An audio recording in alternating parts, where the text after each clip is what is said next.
Hello, 2023 December mock applied year 2 paper continued. We are now looking at question 3, a hypothesis testing question on the binomial distribution. So we are beginning by utilizing the provided information. I won't read through the entire question, but they do illustrate to us that there is a 25% p initial value, so the probability is equal to 0.25. And therefore the alternative hypothesis will be a less than, greater than, or not equal to, and in this particular case they ask us to consider a two-tailed test, and therefore we will be considering a not equal to secondary hypothesis or alternative hypothesis. Calculating the critical region then is a case of calculating values a and b such that x less than or equal to a is as close as possible to the percentage desired, which was 2.5%, and secondarily a value for b such that x is greater than or equal to b is also approximately equal to, or as close as possible to, 0.25%. Depending on the calculator that you have and the mode that you use, you may or may not be able to solve greater than or equal to probability calculations.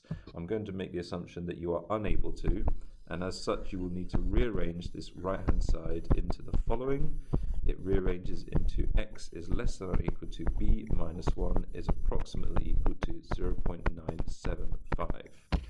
This is simply using the symmetry of the data set, as well as the fact that when you take one away from a probability in a discrete distribution, you need to go down 1 unit or down 1 value in order to make sure that the probabilities add up to 1 on each side.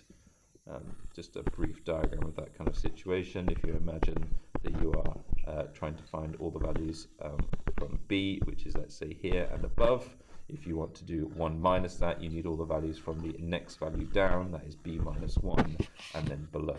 So that's why the b minus 1 is in this formula here, compared to the b in the formula up there. Now it's just a case of finding on the calculator the values that are closest to these desired probabilities. If you search on the calculator, you will see that 6 and 7 surround the 0.025% probability.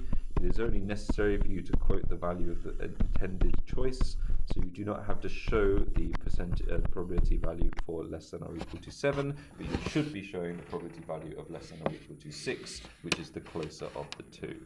If you obviously want to write down both, that is also fine. This means that a is equal to 6. On the upper hand scale, again, it was between 18 and 19, and in this case, 18 is the prevailing closest option. This is in the less than or equal to case, as I'm solving on the paper. So less than or equal to 18 was 0.9713, which was the closest available option. This, of course, means that b minus 1 is 18 by making a comparison with the previous element above, and therefore b is 19.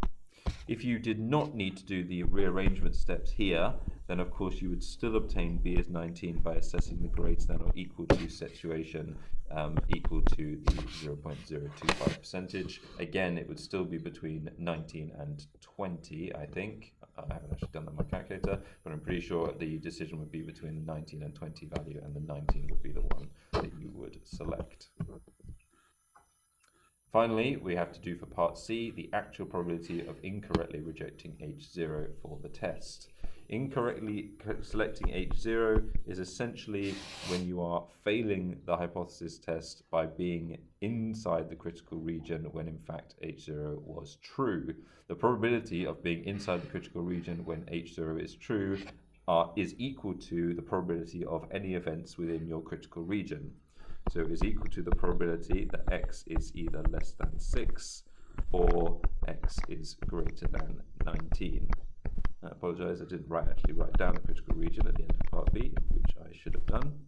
X is less than 16, x is less than 6, and x is greater than 19 is our final answer for part B. The probability of being in that region is our answer for part C.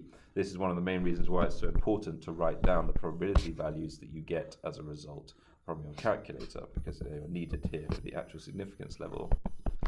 So the 0.0194 is the probability of being less than or equal to 6. The probability of being greater than or equal to 19 is not technically written on my page yet because I've done it in a less than or equal to style format, but it is going to be 1 minus this value quoted here, which is 0.0287. If you obviously use the greater than or equal to strategy on your calculator, then you will have that 0.0287 provided for you by your calculator. And we simply finish by adding them together. I will just check on my calculator for accuracy. 0.0194 plus 0.278 is 0.0481. Relatively close to the 5% significance level that we were desiring from the question.